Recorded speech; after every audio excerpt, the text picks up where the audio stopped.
designer guy at any point in your life? A dip in, dip out.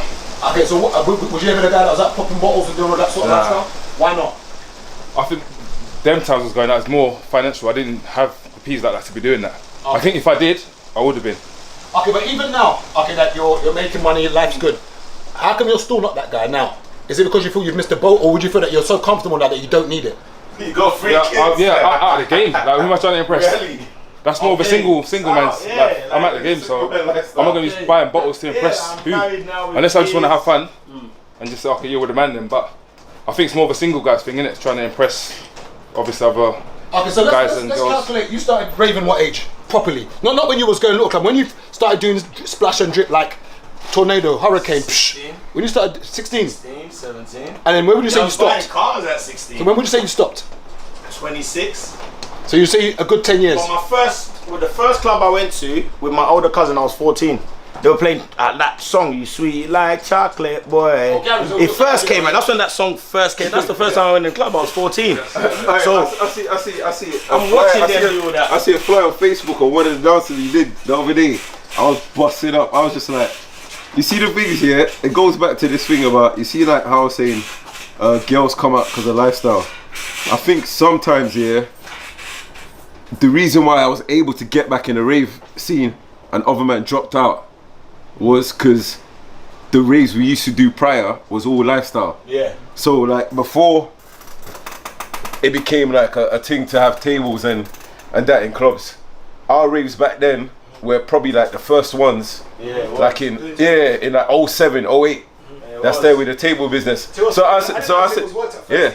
One day I went to rave. I don't know what rave it was. Some guy was sitting on the table. Me, I don't know what table it is. So I just went to sit down and listen.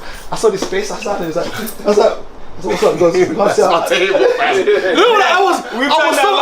I was like 18. I didn't understand. I've done and he was trying to back him up. I was like, what's wrong with it? He goes, no, this is my table. I paid for it. It's a service, innit? So one host came and I was like, what's wrong? She goes, oh, this is their table. I go, what do you mean? Like, there's a space. He goes, no, but you can't sit there. And then finally I understood that if someone has a table, you can't. And literally, I sat down and listened. Nah, bro, you can't do that. There's no times even we walk inside the club and there's people sitting there already and you feel bad, like, Yeah, you gotta get up. you gotta get up, but like I'm thinking, I'm not gonna stand here when I pay for that. Yes, I'm like, you gotta tell the waitress, like, yo, can you tell them? And then when they're getting up, they're looking at you like, who do you think you are? So sometimes when it's females, you let them sit there, like, so you know what, just we'll join you, because more time the guys are standing anyway. Guys are not, we're not really sitting down in the club. I tell you what's a mad thing about you were saying about having to show you've got money. I remember when the first time I got into F when I was younger. And if you remember back in the day when you would always have the uncle, we used to call him uncle. And did you not notice that whenever someone wanted to collect a card off somebody, if the car they were driving didn't look flashy, you didn't have any faith in them. But the moment someone pulled up in a fancy Benz, or this guy could be broke as hell, but because he pulled up in a Benz or pulled up in a Beamer, you give him the cards. Like even when I was getting a restaurant, I told the story before, the restaurant in Dulwich. When I was trying to get the building, there was an Indian guy who owned the restaurant. So I was going there back and forth with him. He didn't have faith in me. I took Keith's Range Rover one day and I drove out there on my mother's life. The day I drove the white Range. Okay, Yeah, because the moment he saw the white Range on my mother's life, the door was completed. But no one. No. He saw the Range pull up and he came to the door of the restaurant like, who's that? So I came out. Do you want to do business with someone that doesn't have money? Even it's true. So, do you want to do business with someone that doesn't have money? Someone is coming to you saying, I want this place, and this place is going to cost 20,000 a year. I need to see that you're going to, because you're signing something for 10 years. That's not 20,000 anymore. So now I'm looking like, you're paying 20,000, plus you got house bills, you got other expenses, so that means you must have at least 50 grand a year to give away to your bills and your stuff. Now, I want to see that that's happening. I want to be able to go on Company House and see that you've had your company accounts for this amount of time.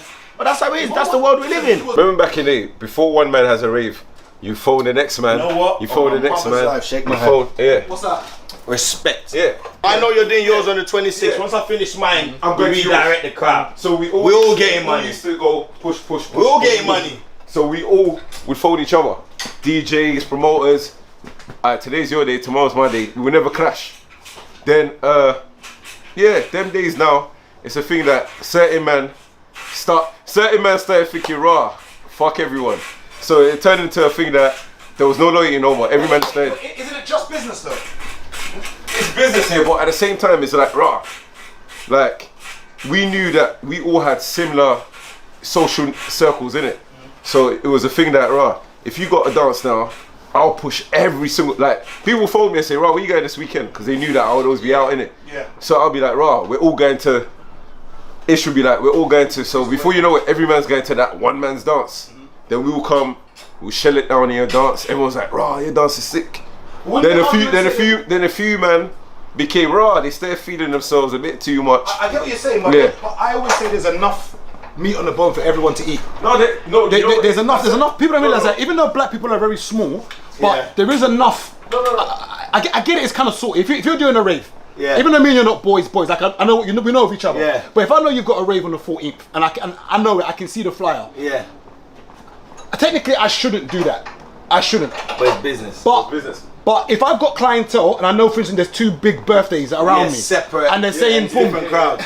I get it, but I think there's enough bone on the meat. No, I won't. Or not meat on the bone for everyone to It eat. became more through social media. Yeah. Through social, but It became more through social. Remember, Facebook and stuff exactly, started that's hitting in what like I'm 007, 08. Yes. You didn't have the Twitter. Yeah. You didn't have the Instagram. The Instagram and Twitter and stuff now, Yeah. you don't have to send. These times it was text message and Text message, WhatsApp flyers. and flyers. It was just flyers, literal yeah. digital. That's why now they call it digital marketing. Yeah. But then it was just flyer. Flyers, yeah, We yeah. call it flyers. It's digital marketing. Now. If we knew, we'd be getting paid from then. Yeah. Do you understand? It's changed. Social media opened things up more. when Facebook came, it changed the game there. So that's when Bear Man started clashing.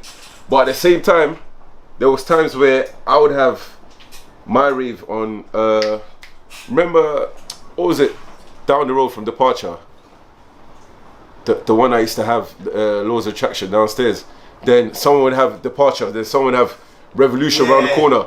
But we all know each other. But because of Facebook, we was able to still get maximum. Then before you know it, all the black raves in the area It starts. it just started dying down. Yeah, But people, you know what it is? People are meant to copy. yeah. Like, we're looking back at it now, people are meant to copy. Like, I don't do events anymore. I feel like events is, I don't drink, I don't girl, I don't do all this, so I can't. It's hard for me to sell it. I can't be out you Monday, have to be Tuesday. in the lifestyle. You have to be in the lifestyle. I feel like events. So what made you transition eventually from out of events to? So you got the warehouse now. Yeah, like So you're doing sort of wholesale distribution, Yeah. right? What transferable skills would you say you learnt from the road or learnt from events that you're now using in what you're doing now? And would you say that a lot of people don't transition from the road to corporate? Let's call it what it is. It's corporate, Because you're doing yeah. corporate now. Start doing it, So yeah. what is it about you that you made you feel that you can transition? Because sometimes when you're making all that money, quick, Yeah. you might be making 5 bags a week quick, and you know it's consistent. Yeah. For you to now spunk maybe 80 to 100 bags now, trying to invest in the business, what is it that made you think that you could do it?